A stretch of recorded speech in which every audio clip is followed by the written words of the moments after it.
안녕하세요. 역사길잡이 최저입니다. 오늘은 한반도에 있었던 최초의 국가, 바로 고조선에 대해서 배워보도록 하겠습니다. 고조선 하면 어떤 부분이 시험에 잘 나올까요?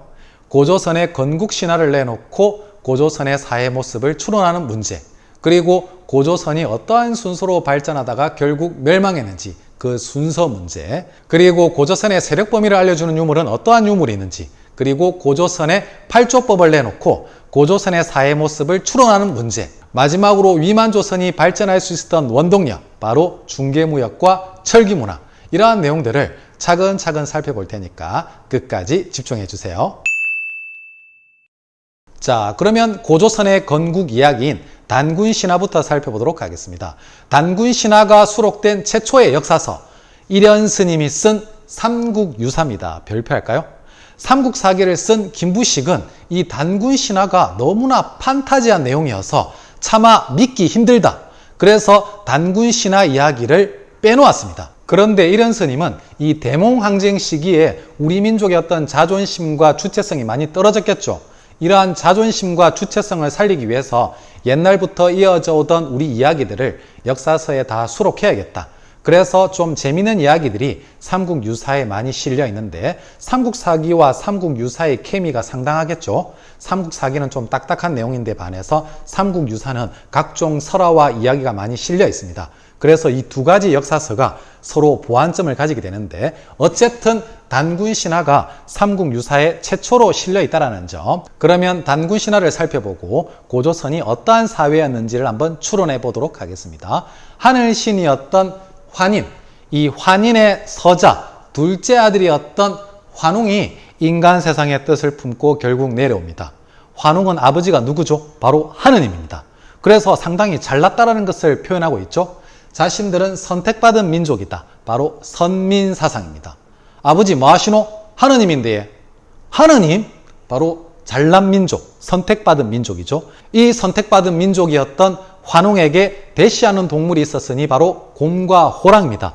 곰과 호랑이가 사람이 되게 해달라고 들이대죠. 그래서 환웅은 인간이 되어라 하면서 쑥과 마늘을 주었더니 누가 버텼나요? 3, 7일 동안 버텼더니 결국 사람이 되었죠. 그래서 곰이 여자가 되어서 웅녀가 됩니다. 호랑이는 어떻게 되었나요? 참지 못하고 가글하고 싶어, 양치하고 싶어 하면서 뛰쳐나가 버립니다. 만약에 호랑이가 여자가 되었으면 호녀가 되었겠죠. 그런데 곰이 여자가 되어서 웅녀가 됩니다. 여기서 알 수 있는 것은 곰을 토템으로 하는 부족과 호랑이를 토템으로 하는 부족이 서로 환웅부족과 연합하려고 했었는데, 이 환웅부족이 누구랑 연합했나요? 곰을 토템으로 하는 부족과 연합했다는 뜻입니다. 환웅 집단과 곰을 숭배하는 웅녀 집단이 결국 연합했네요. 상당히 잘 어울리네요. 환웅과 웅녀, 환웅녀. 그리고 환웅이 하늘에서 내려올 때 누구를 데리고 왔었나요? 풍백, 우사, 운사를 거느리고 와서 곡식, 생명, 형벌, 질병과 같은 인간 세상에 360여 가지 되는 일들을 주관하게 하였다. 여기서 알 수 있는 모습은 바로 이 풍백, 바람 풍자, 우사, 비우자, 우는 구름 운자죠. 다 농사 짓는 데 필요한 존재들입니다. 그래서 이 고조선이 어떠한 사회였다? 농경사회였다라는 점입니다. 이 농경사회. 어쨌든 자신들은 하늘신의 자손이고 우수한 청동기 문화를 바탕으로 했었던 환웅부족과 곰을 토템으로 했었던 이 웅녀부족이 연합해서 지배자를 배출했으니 그 사람이 바로 단군 할아버지가 아니라 단군 왕검이겠죠. 이 단군은 제사장을 의미하고 왕검은 정치적 지배자를 의미합니다. 그런데 이때 지배자를 단군 왕검이라고 칭한 데서 알 수 있듯이 제사와 정치가 일치한 사회였다는 점입니다. 이 단군 왕검이 나라를 세웠으니 그 나라 이름이 바로 조선이다. 그런데 나중에 위만조선, 그리고 1392년에 태조 이성계가 건국하는 그 조선과 구별하기 위해서 옛 고자를 써서 고조선이라고 부르고 있습니다. 이러한 고조선이 BC, 예수님 태어나기 2333년 전에 청동기 문화를 바탕으로 우리나라 최초의 국가가 탄생하게 됩니다. 마지막으로 고조선의 건국 이념은 무엇이었죠? 홍익인간입니다. 넓을 홍, 더할 익자. 인간을 널리 이롭게 하다. 너도 잘 되고 나도 잘 되고 우리 사회가 다 잘 되는 아주 좋은 뜻이죠. 얼굴이 시뻘개지는 그런 인간이 아닙니다. 홍익인간. 고조선은 어디서부터 어디까지 영토를 확장했다라고 정확하게 알 수는 없는데 고조선이 이 정도는 영향을 미치지 않았을까라고 고조선의 세력 범위는 추정할 수 있는데 이 지도를 내놓고 고조선의 세력 범위를 알려주는 유물을 자주 물어봅니다. 고조선의 세력 범위 혹은 문화 범위를 알려주는 유물은 무엇이다? 비비고가 아니라 비미고입니다. 비파형 동검, 미송리식 토기, 텔레토비형 토기죠. 그리고 북방식 고인돌. 이렇게 이 세 가지 유물을 통해서 고조선의 세력 범위를 알려주니까 이 고조선의 세력 범위를 알려주는 유물 시험에 자주 출제되니까 반드시 기억해 주세요. 자, 그러면 고조선의 발전 과정에 대해서 살펴보도록 하겠습니다. 고조선이 중국 역사서에 본격적으로 등장하는 것은 BC 7세기입니다. 그런데 BC 3세기에 이 요하강 서쪽에 있었던 나라가 있었는데 춘추 전국시대 중에서 잘 나갔던 나라 바로 연나라입니다. 이 연나라 장수 징계, 진짜 개같은 놈인데 이 징계가 침략해 와서 고조선의 영토가 무려 얼마나 뺏겼느냐? 2000여리를 뺏겼다. 심리가 4km니까 2000여리면 800km입니다. 무려 영토가 800km가 뺏겼다. 그래서 고조선의 중심지가 이 요하강이었던 요령지방에서 대동강인 이 평양지방으로 중심지가 이동했을 것이다라고 역사학계에서 주로 설명하고 있는데 그것은 확실하지 않으니까 시험에 나오진 않겠죠. 어쨌든 연나라 장수 징계의 침략으로 영토를 무려 2000여리까지 뺏겼다는 점. BC 3세기에는 이 부왕, 부킹에서 준왕, 이 중킹으로 왕위가 세습되기도 하고 상대부 장군과 같은 관직이 설치되면서 이제 본격적인 국가다운 모습을 나타내는 것도 이 시점입니다. 중국의 혼란한 시대였던 춘추 전국시대를 통일한 사람이 누구죠? 바로 진시황제입니다. 이 진시황제가 너무나 빡세고 타이트하게 통치하다 보니까 각지에서 반란이 일어납니다.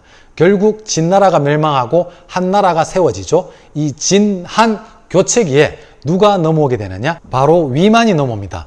위만이라는 사람이 중국에서 왔으니까 이 중국 사람 아니야라고 생각하는데 이 중국 지역에 살고 있었던 조선인이 아닐까라고 추정하고 있습니다.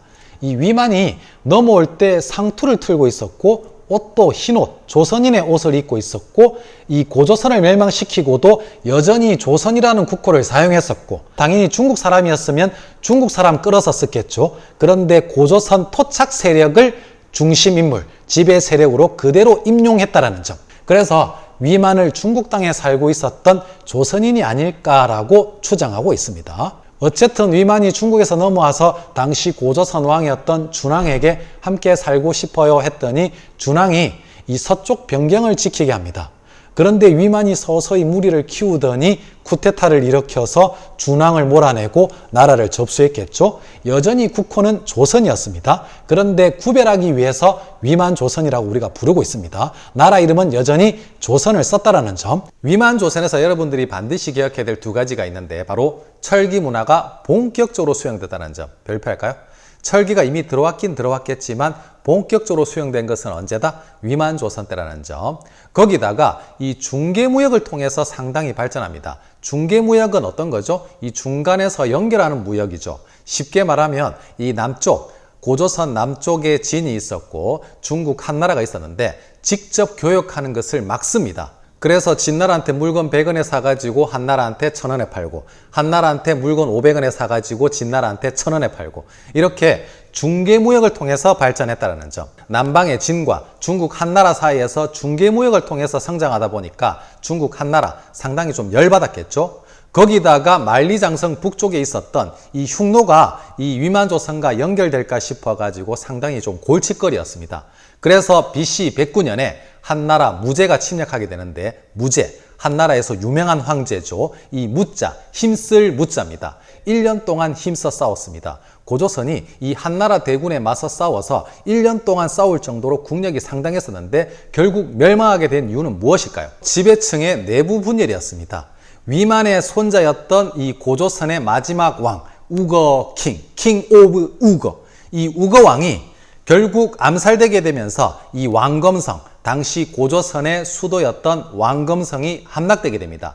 고조선이 멸망했다는 표현을 왕검성이 함락되었다라고도 할 수 있겠죠. 이 왕검성이 BC 108년에 함락되게 되는데 한나라가 고조선을 멸망시켰으니까 그 자리에 무엇을 설치했다? 한나라가 설치한 4개의 군을 한사군이라고 합니다. 현도, 낙랑, 진번, 임둔 이렇게 한나라가 4개의 군을 설치했는데 낙랑군을 제외하고는 대부분 일찍 소멸됩니다. 그런데 이 낙랑군이 이 대동강 지역에 여전히 존재하고 있다가 언제 완전히 축출되느냐? 고구려의 유명한 왕이 있죠? 을불, 이 미천왕이 미친 듯이 낙랑을 몰아냅니다. 그러면서 이 중국 세력을 완전히 몰아내게 되죠. 원래 고조선에는 법이 몇 개 있었다고 전해지고 있죠. 8조법, 8개밖에 없었다고 합니다. 그런데 중국 한나라, 한사군이 설치되게 되면서 법이 어떻게 되었다? 무려 60여 개로 늘어날 정도로 사회가 점차 각박해졌다는 사실까지 여러분들이 체크하면 되겠습니다. 마지막으로 고조선의 8조법을 알아보도록 하겠습니다. 고조선의 법이 8개밖에 없었다? 정말 살기 좋은 사회죠. 그리고 사법시험 공부하기 너무 좋은 사회죠. 법조항 8개만 알면 여러분들도 누구나 사법시험에 합격할 수가 있습니다. 고조선의 8조법은 중국 한나라의 역사서인 한서지리지에 전해지는데 사람을 죽인 자는 즉시 죽인다. 너 사람 죽였니? 너도 죽어. 생명을 존중한 사회였죠. 그리고 사람을 다치게 한 자는 어떻게 한다? 곡식으로 갚는다. 사람을 다치게 했으면 보험 처리해야 되는데 곡식으로 갚는다? 농경 중심의 사회죠. 요즘에 사람 다치게 했는데 여러분 집에 있는 쌀을 갖다 준다? 상당히 황당하겠죠. 이때는 곡식으로 갚을 정도로 농경 중심의 사회입니다. 그리고 곡식으로 갚는다. 곡식으로 갚을 수 있을 만큼 자기 재산이 있죠. 사유재산이 있었다.